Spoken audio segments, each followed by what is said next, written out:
Hi everyone, welcome to Peanut Butter Jenny Time. My name is Jenny Tian. I chat to a different guest every single week, and today my guest is Andrew Hamilton. Hello. AKA Jail Guy. I don't think I knew that the show was called Peanut Butter Jenny Time. That's amazing. I just realised I never told you. It was literally like in the email, it was just like subject line podcast. Yeah. That's amazing. Oh, thank you so much. Lots of polling on Instagram, and DMs. What were the other options? Oh, there was what was it? Jenny from the Walk got really Oh, close. shit. That's also great. It was, but then I was like, what if people think I'm going to talk about food? Nah, Peanut Butter Jenny Time. That's amazing. Yeah, absolutely love it.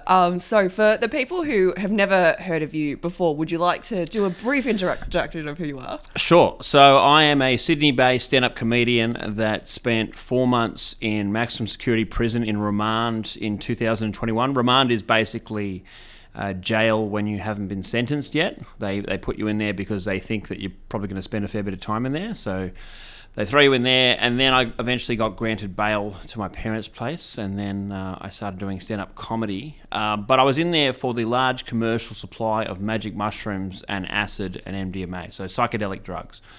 And you were like the biggest in like New South Wales. I was right? I was a big supplier of mushrooms, not the other ones, but certainly mushrooms. I was at the upper end. I often have referred myself as the mushroom king of Sydney because whenever I spoke to anyone who had magic mushrooms that came in capsules, there was almost always a way to link it back somehow to me. Oh, you're like the degrees of separation from who's that dude again? That celebrity? Kevin Bacon. Bacon, but it's the you. 6 degrees of Kevin Bacon, but it was like the 2 degrees of magic mushrooms, right? I love that. So there was always someone would be like, "Oh no, wouldn't have got it from you," and I'm like, "Who'd you get it from?" And then they'd say someone, and I'm like, "Yeah, he gets it from me." So that was the case, and I was selling mushrooms for about 15 years, and then got caught by the organised crime squad and sent to prison, and then that changed my life because sitting in there, I had a chance to reflect on what I really had wanted to do with my life, and weirdly, the answer was stand-up comedy. That's so odd because you were working into like backtrack and go even before prison. Also, love that you clarified what you were in prison for. Yeah, I was like, oh shit, I better mention this. Yeah, because people are like, oh my god, she's talking to a pedophile. What did he do? So I just thought, I better mention that real quick just so we can get all on board. They're like, oh, usually when I mention that, like, oh, okay, so it wasn't a real crime. Yeah. So like even before prison and everything, you were working in like PR, right? Yes. And you were good. You were like a clean kind of like just an dude who worked at an office. Yeah, and I was like, I was winning awards. I was like, even back in those days, getting nominated and winning awards. I was nominated for. I won the B&T 30 Under 30 awards when I was 27. Oh my gosh, Jesus! In the marketing and PR category, and so I was doing that and I was a director at one of the world's biggest PR agencies. At 27, but in the evenings I'd be selling drugs. I was selling magic mushrooms. And then, like, how did you actually get into that? Because, like, you could have just cruised in PR for like ages, and you were doing clearly quite well at it. Doing great, but I'd fallen in love with mushrooms in Thailand and came home and told my mate how good they were, and he started growing them. And next thing you know, we were growing them for friends, just as kind of a side hustle. And they were so hard to find that I just loved to be the person that could hook people up because people would have such a positive experience on mushrooms, would be going on camping trips and to music festivals and whatever. So I felt like I was helping to facilitate a really positive experience for a lot of people, and I love them myself. So it just seemed like a no-brainer. And so I would work during the day doing my day job and then be moonlighting as a mushroom supplier for years and years and years. Yeah, and then your system also wasn't just like, hey, I'm dealing to whoever, like random stuff. It was like friends, right? It was, like you had to know. Exactly. Everyone had to be vouched for. So everyone had to be accountable for whoever they referred to me. And so I had this small network which just slowly over years and years of me having good quality stuff and fantastic customer service, it built up. Yeah, you're in PR, yeah. Yeah. You know your stuff. And so what was first was just like really good expendable money for me to go out and dine out and waste on cocaine and gambling and all this kind of stuff. Over the years ended up being like really stupid amounts of money. And then I opened a pizza restaurant in King's Cross because I find this the funniest part. You're so committed to this that you opened an entire restaurant. I opened a restaurant just to kind of help clean some of the money, and I invented the pizza for dogs. We had the dog pizza on the menu, which was like a nutritionally approved small flour tortilla with nutritionally approved dog ingredients. Like we had kangaroo bacon, and we had, instead of tomato sauce base, which is not that great for dogs because of the sodium level, we had a sweet potato mash base.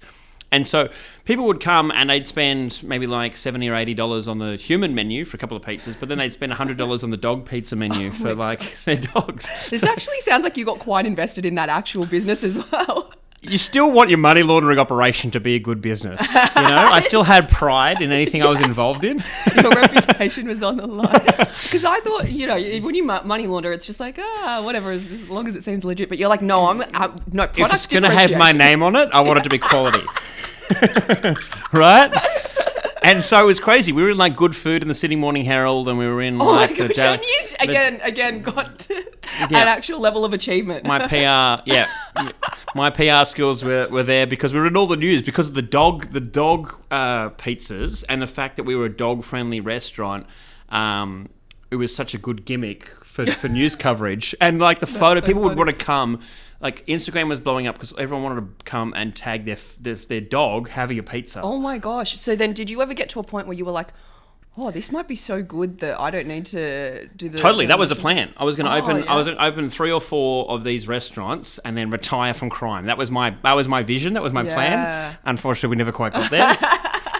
But I think, having chatted to so many other guys that have been involved with drugs and crime, I think it was a bit of a pipe dream. You always, no matter how much more money you're making, just greed kicks in. And I think I would have come up with an excuse in my head for why I had to keep selling drugs. I don't think. Really? I don't know. I'll never know what would have happened, but I could easily see myself just continuing to do it out of sheer greed, because your mind just starts to get warped, and you think you're never going to get it caught. You think you're too clever, all this kind of stuff. So yeah, as much as I had this vision in my head that I would have opened 3 or 4 restaurants and then quit the game.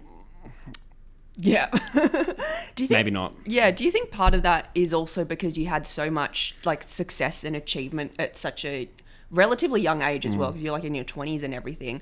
You work in a PR firm, you get nominated for this stuff, you win awards, you open up a money laundering restaurant that happens to get featured and, you know, put in the news and everything. Do you think that gave you like a lot of confidence growing up? I think I did feel like I was good at basically anything that I put my mind to. Yeah. But that being said, I don't know if that was the same mindset I had for selling drugs. I think with that, you still deep down you know that at any moment it could all come crashing down. Okay. I think I was in this false sense of delusion because I got away with it for so long that I was never going to get caught. But then also thought, if I looked after all my customers, there's no reason why they would screw me over. So, yeah. Anyway, look, the way it went down was, I'm pretty philosophical about it because now I get to do stand-up comedy and I'm so happy with my life, and I really wasn't that happy at the end of it when I got arrested because I was so fat and unhealthy and I was like doing so much like cocaine. And I thought you were going to say you were unhappy you were arrested because you had to go to jail. You were like, it's because I was unhappy before that. I was also unhappy when they arrested me. Yeah, I wasn't like, yes, boys, finally, where you been?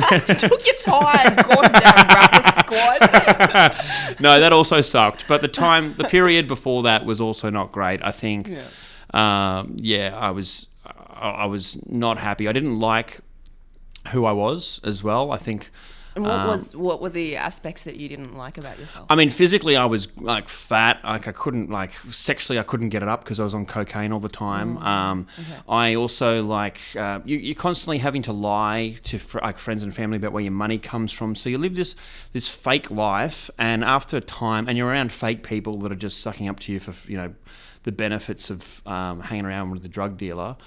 And so at some point it takes its toll just living this fake existence. And so I found it chipping away at my soul a bit, and to the point where I'd look in the mirror and I didn't like the man that I'd become. But then you were also, did you feel you're like, oh shit, but I'm so far in this, like what could I do? Oh, totally. You're a slave to it at that point. Like I was a slave to my own cocaine addiction, and you're almost like a slave to your own drug dealing, because you're like, I'm so far in this, I don't know how to stop. Like I don't know how to give it up, because you get addicted to the money, you get addicted to the lifestyle. I was just addicted to being the guy that was the hookup with drugs. I enjoyed being that guy. So there was all this stuff that I would have kept doing until I either died of a heart attack from cocaine or what happened, which was I got caught. So it ended up in many ways getting arrested saved my life, because I had to go through this shitty time in prison, but it gave me time to just reflect on what kind of guy I wanted to be. And that version was a totally different version of myself than what I had become. And so I had to start making steps to change that. And one of those was, to start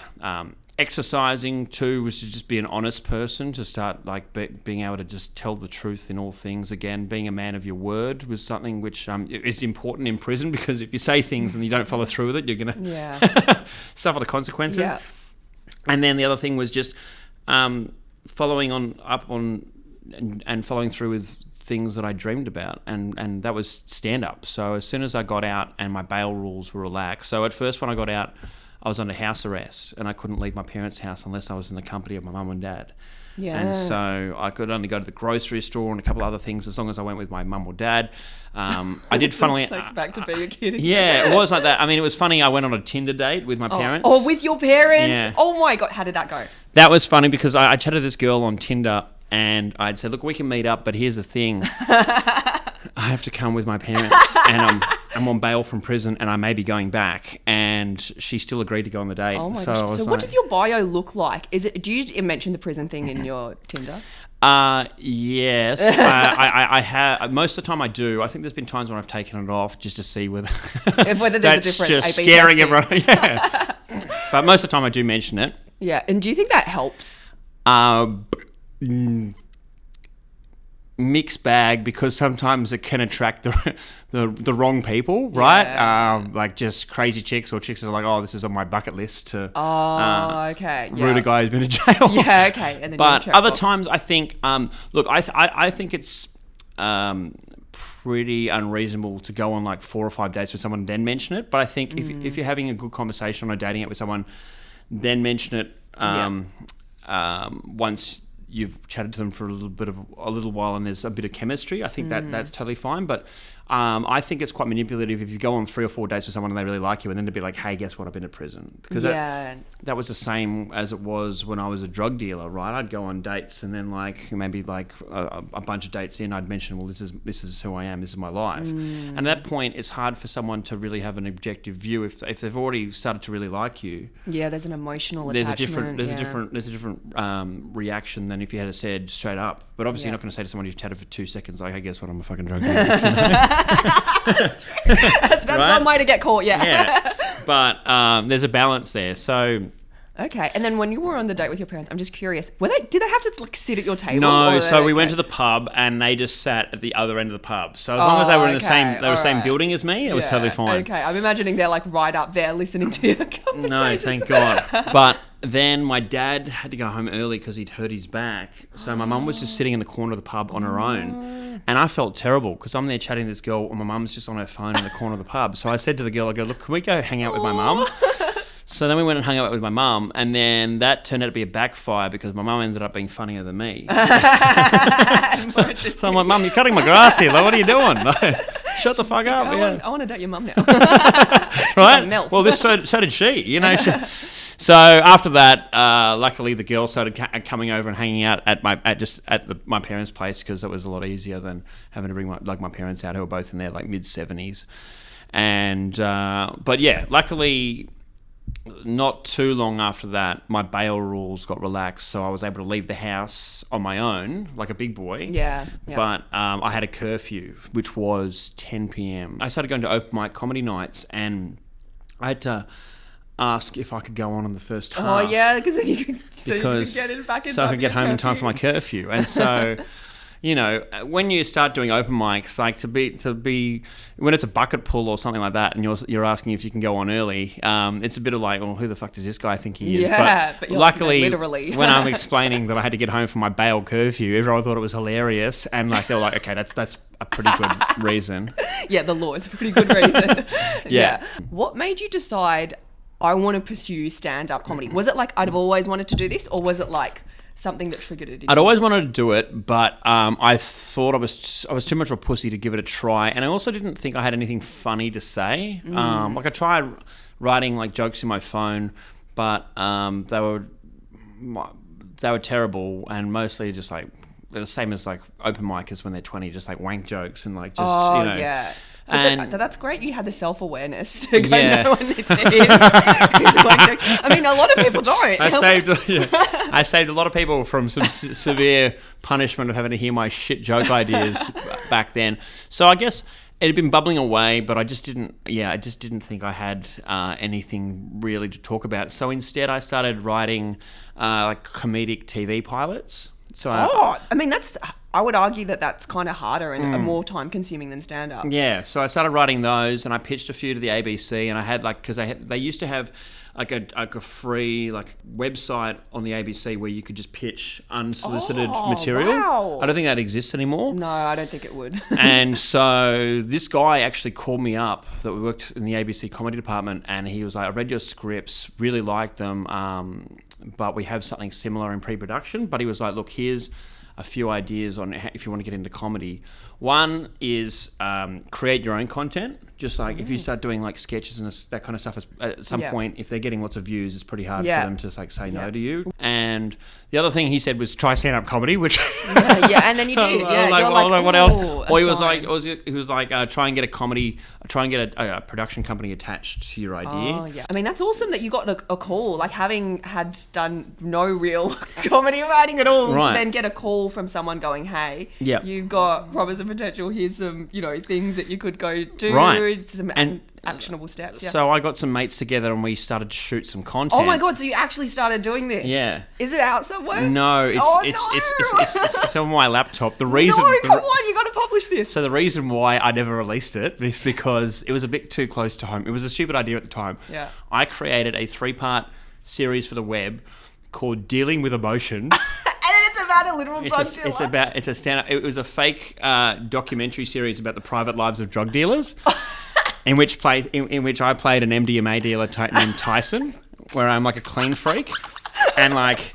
So I'm like talking about how, when you read the newspapers, they talk about how drug dealers don't care about you and they make drugs in disgusting, grimy conditions. And I'm like, got gloves on. I'm like, can you see how clean this place is? Like, so anyway, I created this content but I was like, it's pretty dumb if I put this out there when I'm currently a drug dealer. But I was like, if I ever get arrested for drugs, I could just say that I was researching a role. In my fucked up head at the time, I thought that'll help get me out of trouble. It's all these drugs, all the mushrooms that I'm growing. Yeah, you don't understand. It's for season 2. It's for comedy. That would have broken out as like such a big story. Imagine if the ABC made something like that, and then you got busted. That would be so funny.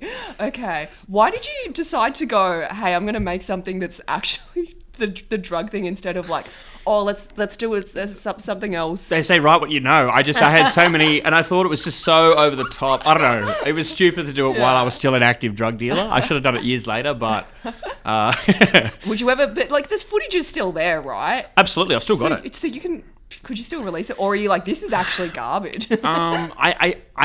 the reason I didn't fully release it was because it needed a little bit more editing that I never I didn't have the technical skills behind it, and the guys that had shot it for me went overseas, and so I've got it. It's just in my head it's only about 70% of the way there. Yeah, okay. And I guess I'm a bit of a perfectionist, so I was like, unless it's 100%, I don't want to put it out. Okay, fair. All right, so going back to, you know, your comedy journey, was that the kind of thing, you know, that chat with the guy from the ABC that made you go, all right, stand up?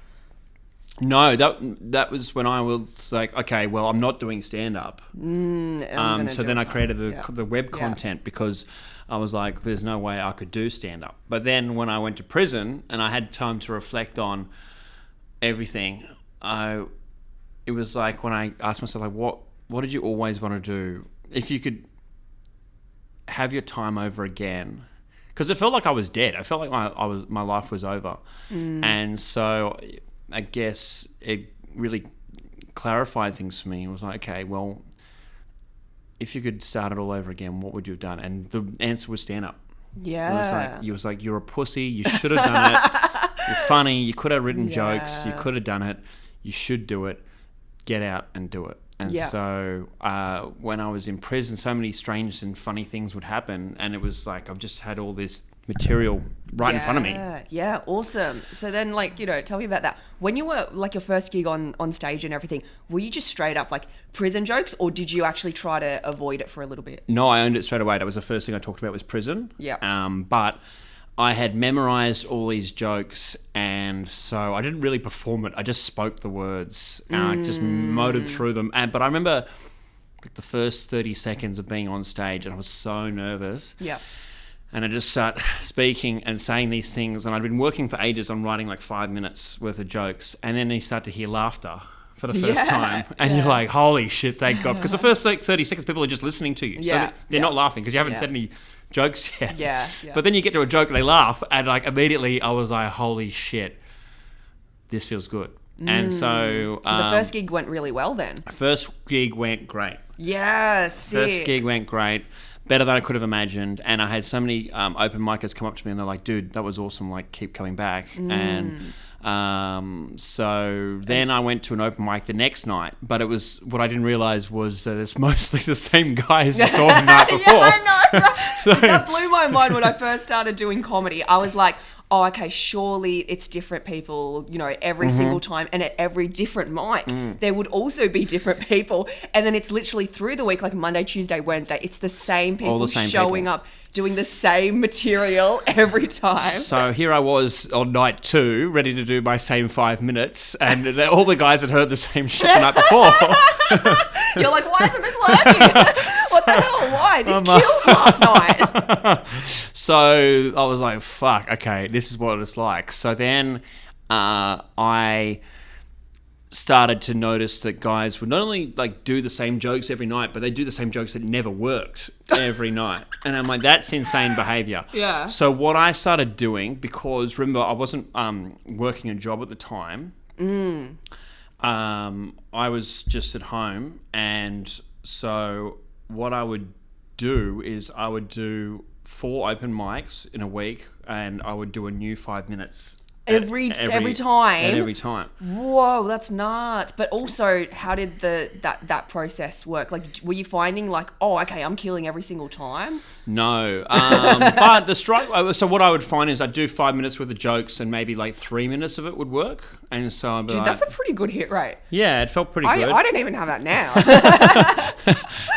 I guess I had a lot of my first ideas. I guess was a combination between jail stuff and other jokes that I've been thinking about that have been percolating in my brain for 20 years maybe. And so I had a lot of initial stuff that was all right. Yeah. Did you watch comedy as well, or would you have to go immediately back home after house arrest?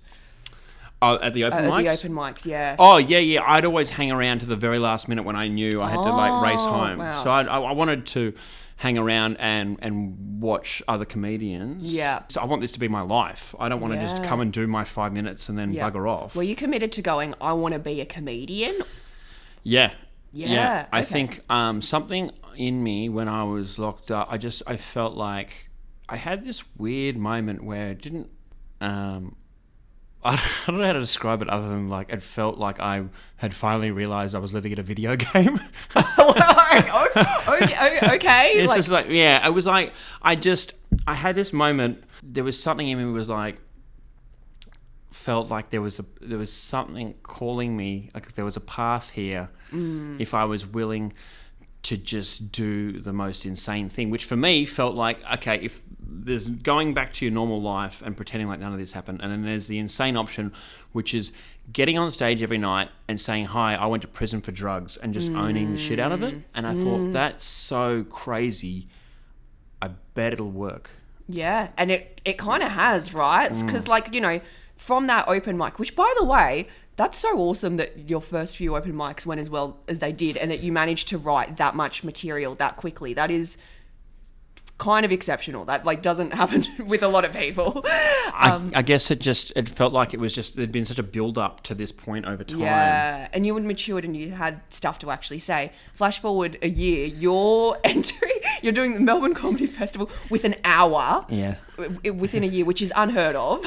Well, it was slightly over a year. It was like 14 months. But still, it's like unheard of to go and do your first Melbourne, which is like 22 or 23 shows in a row. Yep. And you'd kind of gone, like you'd applied to, who was it? I forget whether, some sort of law enforcement thing for special permission to actually go there as well. They're just around the corner here. Okay. It was the community corrections. Yeah. So I had to get permission from them to leave the state.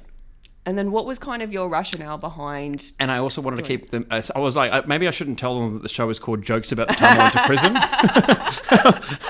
They'll be like, he's enjoying this a little too much. Well, they already knew because one of my case officer, my corrections officer, said that one of his colleagues had seen me at a show, I think maybe at the Comedy Store, and was like, I said, oh... what do you think? And he was like, loved it. Absolutely loved it. So it's just like, imagine if it went the other way and it's like, this guy sucks. I've been so afraid. When I first started doing it, I thought that people are going to hate me doing jokes about this. I thought my family are going to hate me doing jokes about this. I thought community corrections would hate. No one has ever... everyone has seemed to get why I'm doing it, which is, it's my way of, I guess, processing what...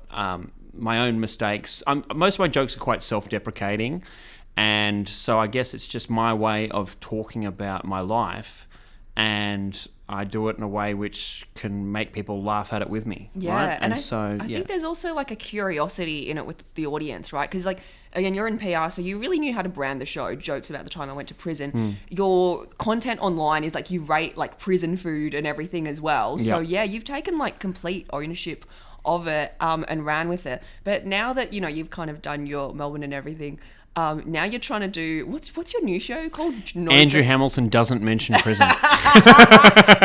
The prison's still in there. But I mean, Melbourne was crazy because I think in my head I was like, look, am I ready to go and do an hour show at the Melbourne Comedy Festival? Did you know like, oh, okay, this is like a really big festival that's globally known? Or were you kind of just like, this is the thing everyone does? No, I knew it was massive, yeah. But I had in my head that it was a kind of a race between me being ready from a jokes and skill level to do an hour show and me thinking that it's kind of cringe that I'm still doing jokes about the 4 months I did in prison, like 4 years down the track. So it was like, it was a battle between, do I have fire in the belly and passion about what I'm talking about versus am I ready from a skills level? Yeah, so it's like, kind of got to do it now because this happened to me recently and therefore it's more honest now. Yeah, I was like, hopefully I can get by enough on my passion and the fact that there's so much feeling in what I'm saying versus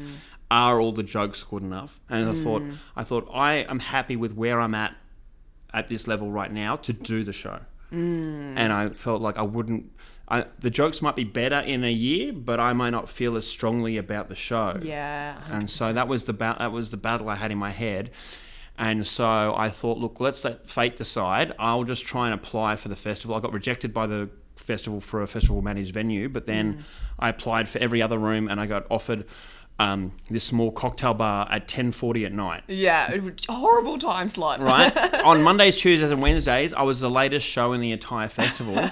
And so here I was thinking that was a bad thing, but it turned out to be a blessing in disguise because when people were out on a Monday, Tuesday or Wednesday and they're looking up and they're like, oh, there's no other shows on other than there's some guy talking about prison. Do you want to go see that? At 10:40 at night, if people are still out because they've had a few wines, that's exactly what they want to go and see a show about, right? It was when I was there, it was packed. And the thing is, like, when a show is good, the word of mouth spreads about it and people go, you have to see this. So that's what happened. The word spread. I think also I knew, because obviously from my PR marketing background, I was like, if you're going to a comedy festival and no one's ever heard of you and you have a show named, I don't know, Daffodil or something like that, what's driving people to go see that? But I was like, if I call the show Jokes About the Time I Went to Prison, people know exactly what they're getting. Exactly. And then so you deliver. that show name sold more than half the tickets, right? 100%. Very clever.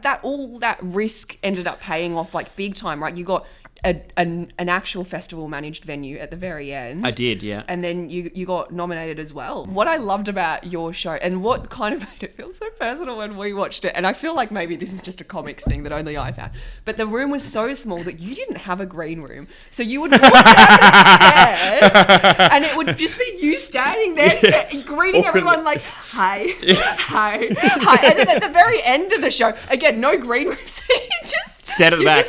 I just shake everyone's hand. Thank you for coming. Yeah, absolutely no green room. But I actually preferred like that. Was far more my vibe, and it was like this tiny little room with a like brick wall, which for a show about prison was quite claustrophobic. It kind of suited the vibe. It was like prison. So everything worked out in your favour. Yeah. So I obviously you speak to a lot of people that go to the Melbourne Comedy Festival, and I mean a lot of our friends had shit times. You know, people that they put in all this work into a show, and then no one turns up, and all this kind of stuff can be very deflating.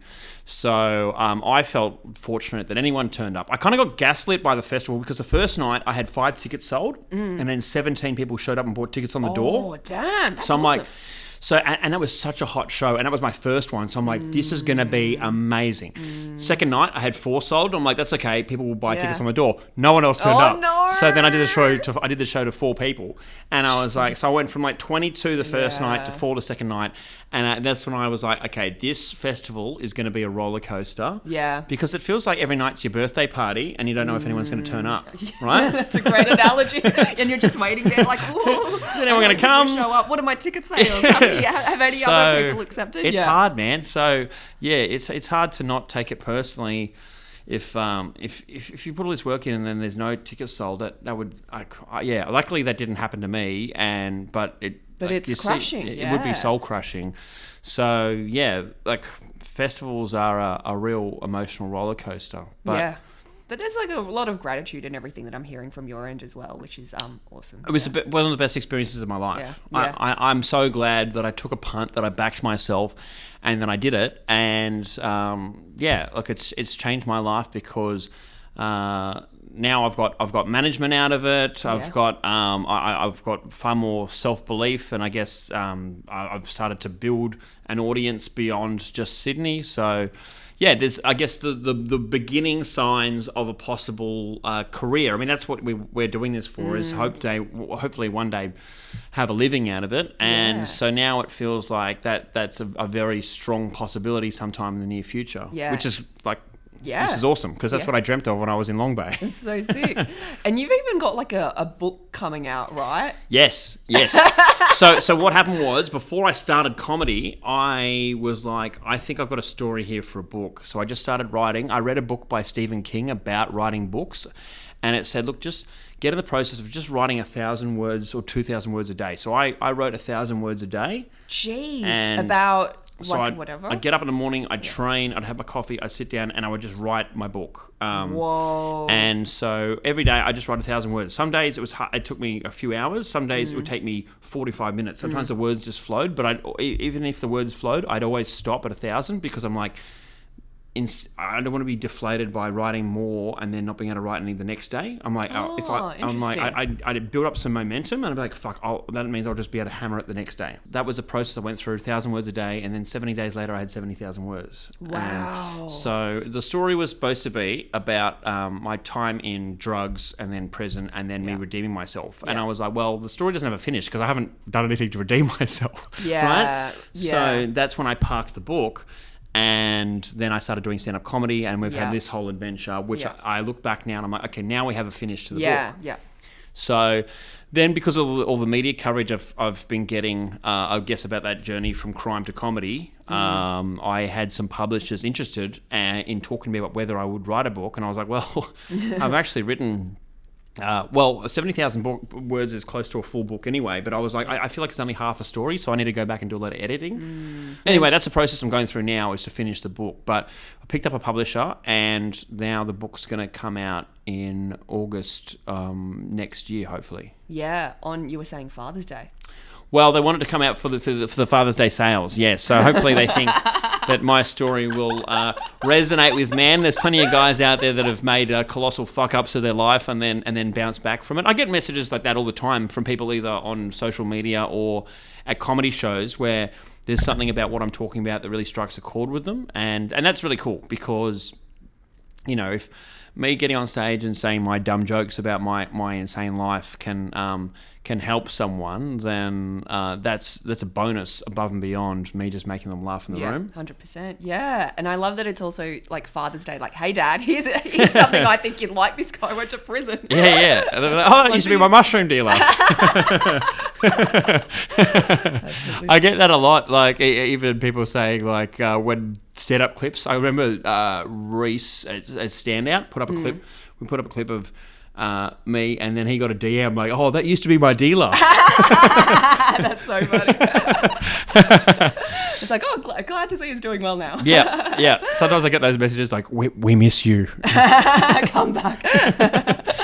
And now you're kind of like in a journey where, you know, you've done all this prison stuff and you've like 100% owned it, but you're also doing stand-up now and doing jokes that are not about prison. Right. How's that going? So that's what I called the show, Andrew Hamilton Doesn't Mention Prison, because even though I haven't written that much of it yet, I was like, I have to...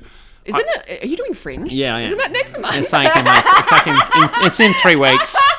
I've got half a show. Yeah. So...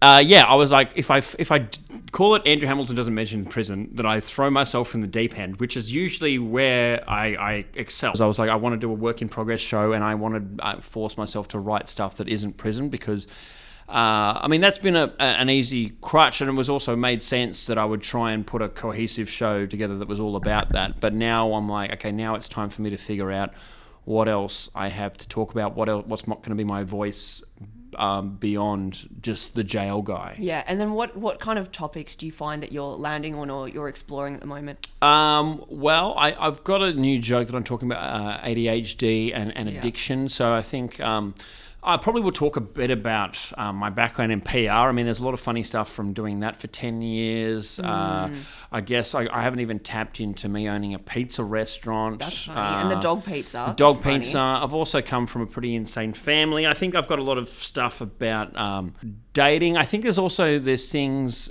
that I like. There's a world that I'm trying to explore at the moment, which is just the insane thoughts that you have that you never say out loud. I was on a plane last week flying back from Melbourne, and I was flying just across like country Australia, and I was looking down at this expanse of Australia and looking how beautiful it was, and then for some reason I thought, you could bury a body here and no one would ever find it. That's so dark. I mean, thank goodness you weren't in for murder. Like, oh my goodness. And I was thinking, like, why am I thinking that, right? It's like, but it's so practical as well. You're like, it's true. Yeah.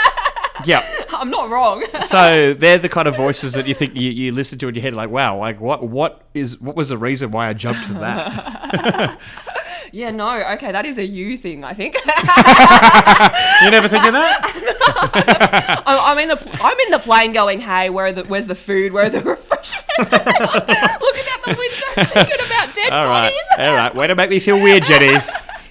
No, that's very funny. I'm excited for that journey, and I think it's also, I think it's good self-awareness as well to realize, like, you know, there's the prison thing, but you know, finding your voice outside of that as well, and then you know, talking about like addiction and ADHD, it's like still kind of like that darker territory as well. So it's still got like your persona and everything in it too. So that's awesome. Yep. Yeah, it's an exciting world for me to play in now. I think that there's been guys that I've done gigs with that have really helped give me confidence in the, like, at times when I thought I'm just the prison comedian. They've gone, no, you're a comedian that's chosen to talk about prison. Your joke writing shows us like you can do, you can talk about anything else and you can write jokes about it. You just got to challenge yourself, and so that helps to give me confidence that. It was just obviously the thing. It made sense that would be the first thing I talked about, but now it's time to park that and have some fun with the rest of any other topics I can talk about. literally anything else. Yeah. Yeah. Are you doing a show for Fringe? Have you got a name for it yet? Yeah, it's called Chinese Australian. But it's like the same thing where, you know, you were saying that the freshness of prison and everything, like a lot of these events that happened to me, it's a show about like the stuff that happened to me in lockdown. And actually it's a bit like yours in that it's about my rise to TikTok fame and like Instagram fame and whatever.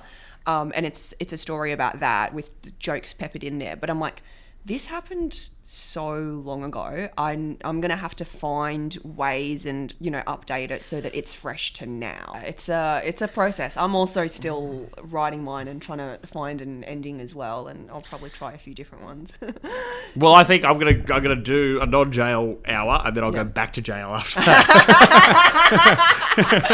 You know, like just fucking with you. We're going back now. We're going back. You've also got like a podcast as well, right, where you chat to different people. Well, yeah, exactly. So the same reason why you know, I feel very, very fortunate that I found comedy, and I wouldn't have done that unless I went to prison. I wanted to talk to other people about how they've turned their life around after it went to shit. And so I have a podcast called Shit's Gone Sideways, where I talk to people about crisis points in their life and how they've grown from it. And so, I mean, a lot of the guys, particularly in my first episodes, were guys that have been to jail. I had John Killick as my first guest, he escaped from Silverwater Prison in 1999 when his girlfriend hijacked a helicopter. Oh, Jesus. And it landed in the yard, and they escaped, and he was on the run for 40 days. Holy crap. Yeah. 40 days is impressive. Pretty good. Yeah, when you're the most famous faces in the country at the time. Yeah, and everyone's looking for you. Damn. Yeah. So I've had a bunch of ex-cons, but then I've also had people that have escaped from religious cults like Jehovah's Witness. I've had people that have been in comas or had cancer, or people that have tried to kill themselves.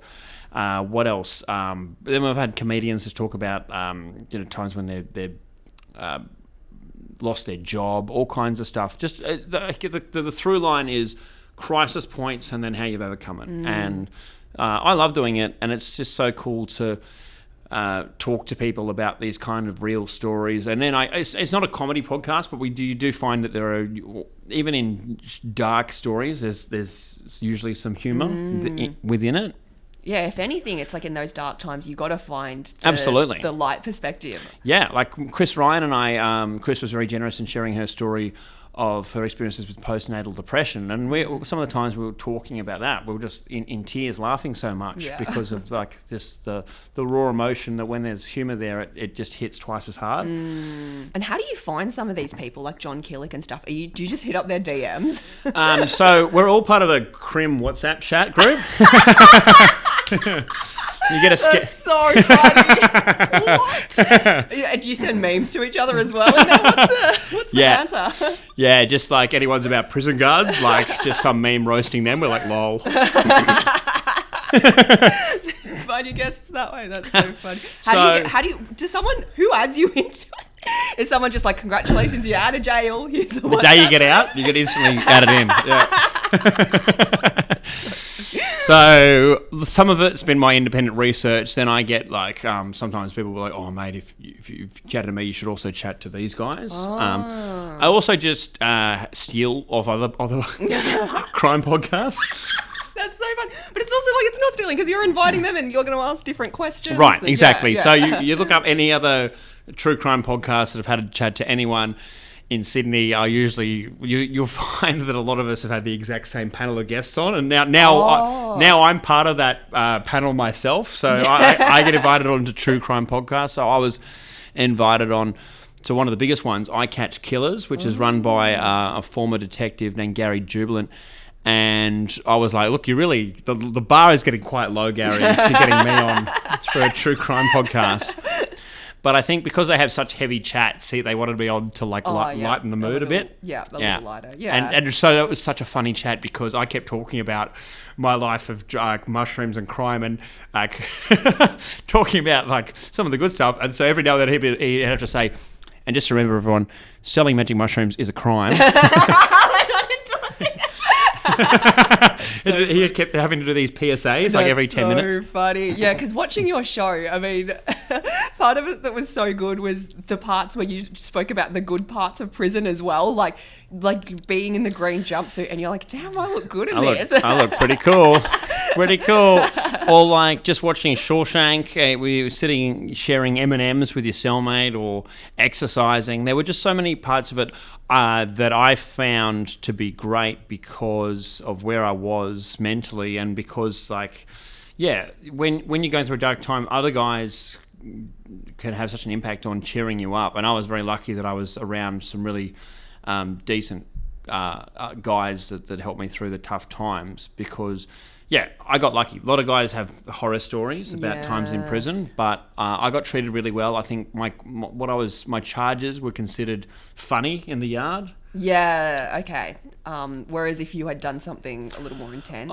If you're in there for any sex-based crimes or being a police informant, anything like that, they get put in protection straight away because if they're in the main yard, they'll be in a lot of trouble very quickly. Jeez. And so the stuff that you did in prison, because my perception of prison is basically just Shawshank, which also very funny that that's literally what you watch as well. Yeah, that was on all the time. That's as what, inspiration for escaping? Yeah, I'm scratching up my wall at night having with a poster. But how accurate is Shawshank to what you actually experienced? Totally different, know.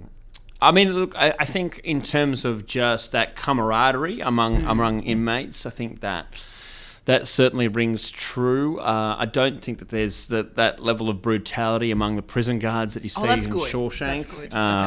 Unless you really ask for it. But I mean, some of that stuff, I think you talk to guys back in the 70s and 80s, that was absolutely the case. There's some really horrible stuff you hear about what prison guards would do to inmates. But these days, I mean, I was in remand, which was basically I was in maximum security, so I was in there in a yard of 80 guys at Long Bay, and about 30 of them were in there for murder, and I was in there for mushrooms. So very different. You're in there with some pretty heavy dudes. A lot of guys are involved in kidnappings and robberies and organised crime, and I'm just there some independent mushroom farmer from Surrey Hills. Hello. I remember the first day in the yard at Long Bay, this guy came up to me and he's like, mate, I know you. And I was like, no, you don't, mate. I didn't want someone to mistake me for someone else. And he was like, mate, I know you. He's like, you used to buy me and my missus beers at the Columbian whenever you won money on the pokies. And he was right. I had. And this guy ended up being one of the most connected guys in the yard at Long Bay. That's so nice. And next thing you know, I was vouched for, so I was considered, that no one was going to mess with me. And then I got given a kettle and a sandwich press, and I got hooked up with all the stuff. Yeah. So then I got I had fresh eggs on my pillow, and they were you couldn't buy those, so I was getting gifted those. And a fresh egg when you're in jail is a big thing. Yeah. What are some of the other luxuries in jail? I would buy. You have this thing every week. You can buy groceries called the buy up, where you get you have those high school exams that are multiple choice and you colour it in with a pencil, one of those kind of forms, and you colour in all the groceries you want, and you got a list of all the costs, and you're allowed to spend up to $100. That's the max. Yeah. If you have loved ones putting money into your prison account. Oh, so it's got to be loved ones putting in Yep. money. You can't do anything yourself to earn that? No. Oh, yeah, no, sorry, you can. You can work a job, but you can't make up $100. I think the max in remand the guys were getting was maybe like $35 a week, maybe 40 for working like 30 hours. So Yeah, you're damn. making like $1 an hour. But even if you don't have a job in there, you get paid $17 a week just for being in prison. So that's because they figure that if they have a situation where there's the haves and the have-nots, it's going to create tension. So they let even the guys who have no one putting money in their account have a few dollars to buy a couple of things, because otherwise they're less likely to want to rob people. That makes sense. Okay, and what were some of the luxury items on this list? The luxury item I always got every week was the Nescafe Blend 43. Because that was the yeah, that's the fancy coffee in jail. And that just made me feel so normal to just have a couple of cups of that every day. Yeah. That was how it was like my morning ritual, and I was so good. Then we also, every Sunday, guys would chip in and buy powdered eggs and Spam.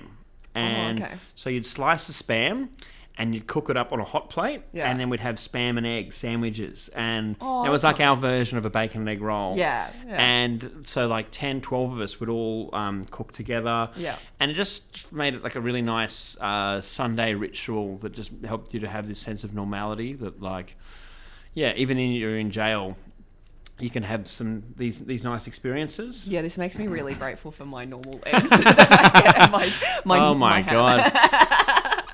What else? I mean, you had like things like Tim Tams on the buy-up. I mean, Tim Tams is pretty good. Tim Tams were great. You could get these assorted packs of boxes of chips. They were pretty good for like an afternoon snack. You could get cereals, Wheat Bix, things like that. Yeah. Noodles, so you could get like a 5-pack of mee goreng for about $5. That was pretty good. There was like gin ramen, spicy cups of noodles, which on a cold night on your cell makes a big difference. Yeah, that stuff is so good. Yeah. Because you get served your dinner at like 2 p.m. You get dinner at 2 p.m. Oh, but then what happens when like 6 p.m., 7 p.m. rolls You have around? to you have to either eat your dinner cold, wait and have cold dinner, or you have to have stuff on your buy-up to have noodles or things like that. So it really makes a big difference to have extra food. So then what was like the meals every day? Do they give you breakfast as well? They give you breakfast, which is like, I use like a plastic pack of some cereal, like cornflakes or something like rice bubbles, things like that. Yeah. You get lunch at about 10, was it about 10 a.m? 10, I can't remember, like 20 past 10 was lunch. Yeah, okay. And then you go back to your cell for lock-in at 2 o'clock, and that's when your dinner's waiting in your cell, because the guys that run the kitchen are inmates, so they need to get locked up as well. So you're having dinner at 2 p.m. because you eat it while it's hot.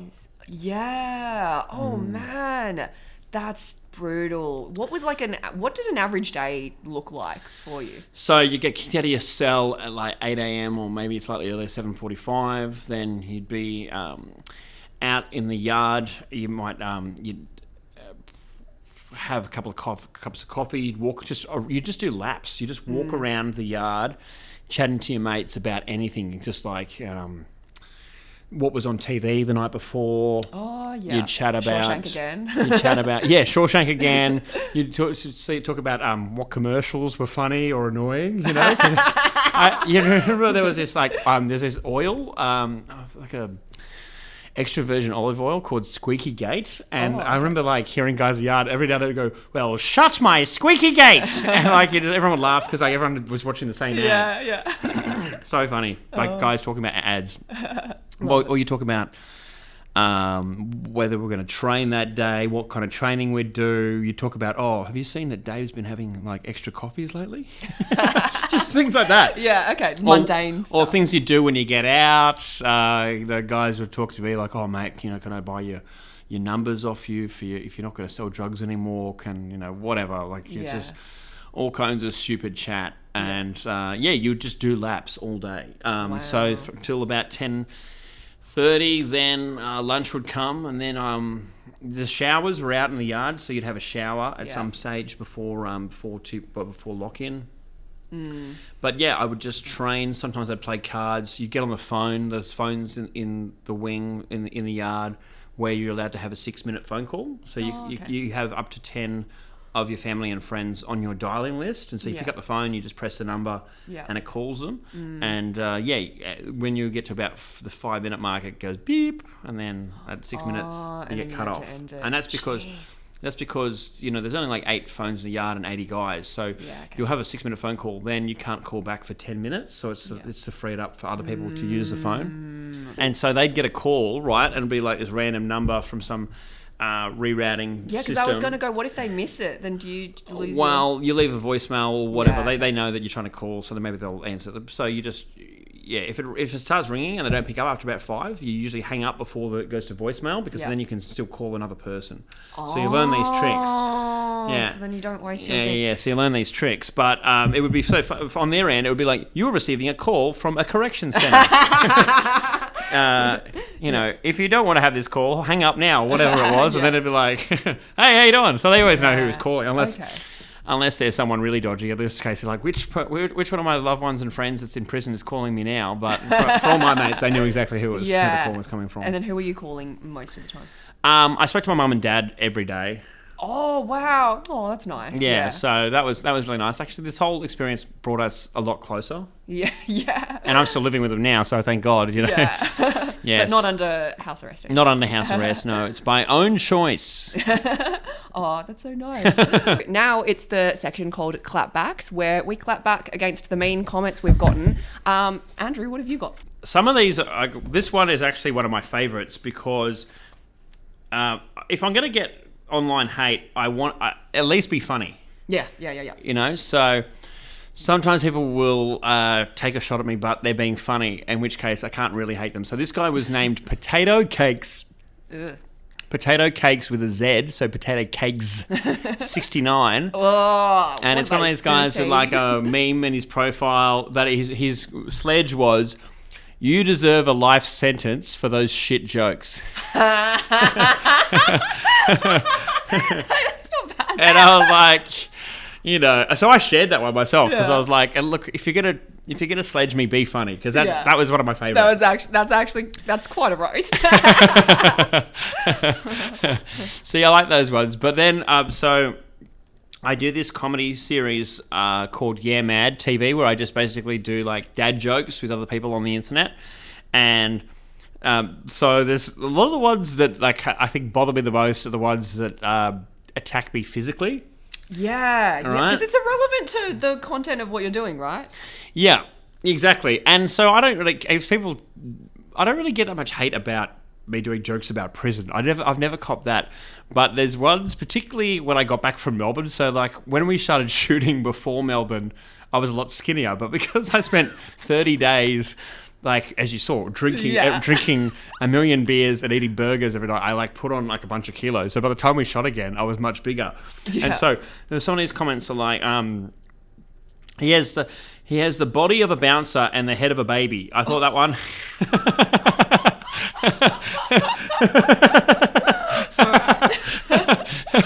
I like that one because it's such a weird but funny description of me. I've never really thought about me having the head of a baby. I mean, I guess having the head of a bouncer is kind of a compliment. I guess. Yeah. But there was ones about my weight which were annoying me. Like, how did Andrew get so fat so quickly? So to whoever said that, look, I think yes. Firstly, go and try and do comedy for a month at a comedy festival late at night. You may also blow out in weight, but also. I think, when you watch, you see actors talk about how, like, for a certain role, they have to, like, gain a heap of weight really quickly. Yeah. I was like, maybe I'm the guy, I can be a consultant. Yeah, exactly. This is how you do it really quickly. Yeah. If you want to talk about rapid weight gain. Yeah. No bodysuits, no method acting. This is it. Well, now I'm trying to do the opposite, and because I'm in the middle of wrapping up my job to focus on comedy and writing the book, and so I'm also going to train my ass off. So hopefully I could go back to being ripped real quick, in which case I can be like, I'm the body transformation expert. If you want to lose weight as well. Both ways, right? Both Which is like... because you see, there's all these memes about Christian Bale, about the the machinist, right? they're like, tell him you look like Christian Bale, but don't tell him what movie, because there's like there's ones of him like from like Batman, The Machinist, and also the one where he played Dick Cheney. I think it's just called Dick. Yeah. Where he's like fat, jacked, and gaunt. Yeah. You're all three so of them. maybe I can be like, I can be doing dramatic weight changes like Christian Bale. I could just see like people on Your Mad screenshotting you and going, which era is he in at the moment? Yeah, I can be the new Christian Bale man. Love it. So I pulled up some comments as well. Yeah, are these recent or what is this from your gold mine? For this podcast, I had to create a spreadsheet. You did so many of us. Yeah. I'm like, okay, these are the ones about my appearance. This is the one about my race. This is the ones about me not being funny. So the ones I picked today are.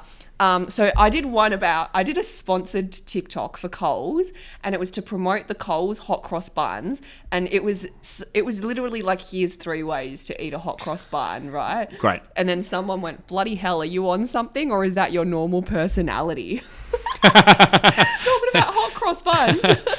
Was it your personality any different than it is in normally all the other videos? I mean, the thing is, it's just edited to make it look like I speak non-stop, because that's how videos work, right? Yeah, but like it's also consistent with all your other videos, right? Yeah, right. Yeah. You think I want something now? Yeah. Keep scrolling. Yeah, this is my personality, and I get paid a lot for it. The other one I've seen, like, with your one thing I liked about when you do sponsored videos is like it's still consistent with your like personality of the videos you do normally. Like it doesn't feel super salesy, which I guess is the idea of them, like of a good one at least. Because the thing is, like, well, I mean, people on the internet are so smart, and we've been, like, my generation and the generation below have grown up with being like very internet literate. So the moment you know that someone is selling something to you, you go, turn off. No, Yep. I want to make it go away. So it's like, well, how do you make people continue watching this the whole way? Well, you got to make it entertaining and make it like the rest of your content as well. Absolutely. Yeah. Otherwise, it's a double burn, because the video doesn't get as much views or engagement as perhaps the person who's paying you wants, but also then it also your audience don't have a great experience. Yeah, right? exactly. Yeah. The next one I got was, so I rag on Sydney because I live here, right? So a comment that I got I've seen some of these. Yeah. Yeah. Was, I thought you hated Sydney. You focus on it a lot. Jealous much, Karen? I think people have the assumption that because I've done the Melbourne Comedy Festival that I hate that I'm from Melbourne and that I hate Sydney, or that because I do so much content from Sydney, I therefore by default must be from Melbourne. Also, like, are they not realizing that, like, you're a comedian? Like, this is comedy content. Like, yeah, exactly, right? I don't actually think any of these thoughts. What was the one that happened with Australia Post with you? Oh, yeah. What? Dude, that one got real weird. My mum started to message me because she got scared and concerned about where it was going. So I did a video just basically going, Australia Post needs to get its shit together a bit and pick up its game, which is, by the way, not a groundbreaking opinion. I think a lot of people share this one. Right. And then, I was just saying things like, you get the little card, instead of them delivering it to your door, their hours are, frustrating for someone that works full time and whatnot. And then, I got I got the Daily Mail or something. But wasn't that like way after you dropped the video? Yeah, it was, true, actually. I made that video not too long after the pandemic, and they released their article this year. So at least a whole year after, going, this girl's hot take on Australia Post. Yeah, what was it, like influencer roast, or like social media person roasts Australia Post but doesn't mention that you're a comedian? Yeah, not at all, right? It was ridiculous. And also it was at a time where it was like post-COVID and everyone was like, getting pissed off and stuff about their delivery. So it was timely. But then if you have that article like a year after, then it's just a bit like... Who would have thought that the Daily Mail would have reckless journalism? Who would have thought? They've so it was so wild when they originally put the story out about my arrest. Yeah. The story was like accused from pizza man to party drug king, right? Was the headline. Yeah. And then They got the alliteration there. And then it Pizza. proceeded to talk about my arrest for drug crimes for about 25% of the article. Then the rest of it talked about how good my restaurant was. And they even mentioned that I spent spare time feeding or volunteering with the homeless. And I was like, I spoke to my sister, she's like, tell me the truth. Did you write this article yourself? Because it seemed like a PR. It seemed like a PR article. Like, yes, he went to prison for drugs, but great guy, great business, delicious pizza. I was so glad that story came out because guys still catch wind of things in prison. So that kind of like verified that like what I was saying in jail was true, right? That I was in there for mushrooms. And there was one prison guard that showed me like when I was working in this factory, the screen. He's like, "Is this you?" I'm like, "Yeah." And he's like, "You're sick." Are there times where you think that you cop? Is there certain content that you post where you'll cop more hate, or is there times of year when you cop more hate? Is there anything where you're like, "Oh wow, this is actually a bit different at this time"? It depends on the cultural trends happening at the time. Like, I spoke to He Huang about this on our episode, but women get targeted more online. By far. By the fact they're women. And then also people of colour also just get attacked more online. So we get both. And over the pandemic, because there was such a sentiment against, Chinese people and like just, and not even just Chinese people, but just like Asians in general were copying so much. And that's what my show is about as well. We just got like so many comments that I got were like, oh, go and drink bat soup or whatever, just like ridiculous stuff. Okay, I didn't even think of that. That's crazy. So over the pandemic, it was definitely race stuff, but then Squid Game came out and solved everything for Asians. Holy shit. And then that is fucking wild. That was like the PR exercise. Honestly, yeah. We're cool again, guys. You love this show. Anyway. Holy shit. And then, so I still get that, like, sometimes, like, race stuff. I also get, if it's a comedy clip, like, especially of me doing stand-up, there's always going to be stuff, like, not funny, when do the jokes start, like, just that kind of classic sort of stuff. And then if it's anything that shows any part of, like, my body or whatever, or even my face, I'll always get criticised a lot for the way I look. So sometimes it's, like, your eyes or your nose or your teeth, or I did a sponsored ad for the like period underwear because I was like, I need cash right now. And then the part of the requirements was you have to be shown wearing the underwear, and they sent me some packs and I'm like, oh fuck, all right. So then I had to show myself wearing it, and the comments on it were debating like what my body type was and whether I was like thin or like how my butt looked in it. So yeah, it's all kinds of different stuff. Most of the time, if you could track down the people that are making these insane comments, particularly about like appearance, and you looked at them, none of these people are supermodels, you know? Yeah, no. Let's see. You probably have a baby head as well. Without the body of a bouncer. Yeah, without the body of a bouncer. You just got a baby head. That's worse. All right, I'm going to wrap up the pod now. And to close the pod, I asked these same two questions to everyone. So the first is, what's the greatest lesson you think you've learnt from like a mentor or a teacher? Well, I think that given how turbulent the last few years of my life have been, and that's kind of shifted my perspective a bit on what I value in life, I think my dad is probably the guy I would think of, because he's always had this message that happiness in life is about just being content. You know, it's about finding whatever that level is that you feel content. And I think now I'm at a point in my life where, I am so grateful for all the things that I have. I have family and friends, and I have my health, and I have this opportunity to do comedy, that I am content. And you don't have to have millions of dollars and all this kind of stuff to do that. You just have to be happy within your own skin and enjoy the trajectory, the journey that you're on. And so that's something which I guess I didn't really fully appreciate when I was younger, and now I do more because of the fact that I have screwed up and I've had a chance to just really reflect on what are the things in life that are really worth celebrating. Love that. Okay. Before I ask the final question, what are your plugs? Have you got anything coming up? What are your socials? So my socials, Instagram, I'm Andrew Hamilton Comedy, and in TikTok, I'm andrew.hamo. Or otherwise, you can see me around. I'm out gigging a lot. You do gig a lot. Yeah, love it. Okay, final question. How do Yes. you like your peanut butter, smooth or crunchy? Crunchy, always. Oh! Yeah, and that is something you can get on the buy up in prison, right? Crunchy peanut butter, what a luxury. So I had that, and I had Vegemite, and those two on a cold day, some crunchy peanut butter toast was amazing with a nice Nescafe Blend 43. Well, thank you very much for joining me, Andrew. That's been awesome. Thanks, Jenny.